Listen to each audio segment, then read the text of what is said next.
Hello and welcome back to my isolation diary. My theme this week is nostalgia, and I've even got a rather nice nostalgic blue clipboard to help me along. So the first thing that I think lockdown has made me grateful for is the things that I've loved that have passed. So this week, it was an anniversary of my dog Barney, who passed away 2 years ago. Ripe old age of 15. He was a total legend, a really lovely person, friend to everyone in the world. So as a family, we were having this lovely moment of thinking of the great times.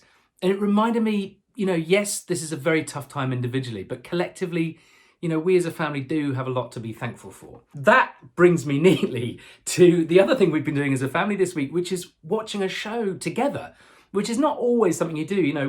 We've enjoyed Friday night dinner, but the one that's really captured us, I think, is The Mandalorian from Disney, which I never thought I'd say, and it takes me back to being a kid. Getting up early in the morning when you're staying with a grandparent, you flick on the box and it's a black and white Laurel and Hardy. There was that film of being isolated somehow, but together. Certainly I had that with my brother, and I've loved that this week, doing the family thing with Mando. He's marvellous if you haven't caught him already. Which brings me neatly to the culmination of the episode, our nostalgia-themed quiz.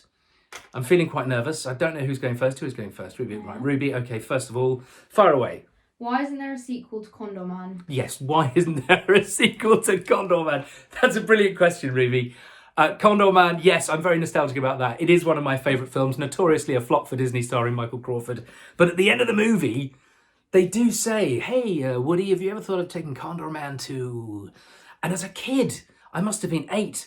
Every week of my life since then, I've been wondering where he's going to go. So surely now that we have Disney Plus, we're watching The Mandalorian, all of these shows are out there. Bring us the Condorman sequel that we all dearly wish for, Disney. Please, if it's only just for me. Right, Lily. Name the 4 Ghostbusters. Oh, I used to be able to do this. Great question. Pete Venkman, Egon Spengler, Winston K. Zeddemore, and Raymond Stantz. Dan Aykroyd. Yes, love that. Love the Ghostbusters. This is great nostalgia. Name 3 artists or bands featured on the album Now That's What I Call Music 2. Ooh, Now That's What I Call Music 2. I remember I had a cassette of that back in the day.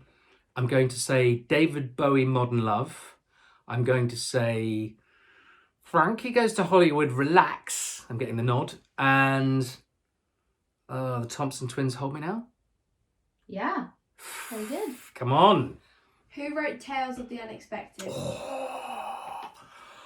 Tales of the Unexpected, again, that's top nostalgia. I was watching an episode this week, episode 8, with Brad Dourif as a hitchhiker, and it was so unnerving. Such a brilliant lockdown show, because you just don't know where you are at any moment. It was, I think, Roald Dahl. Am I right? Yeah.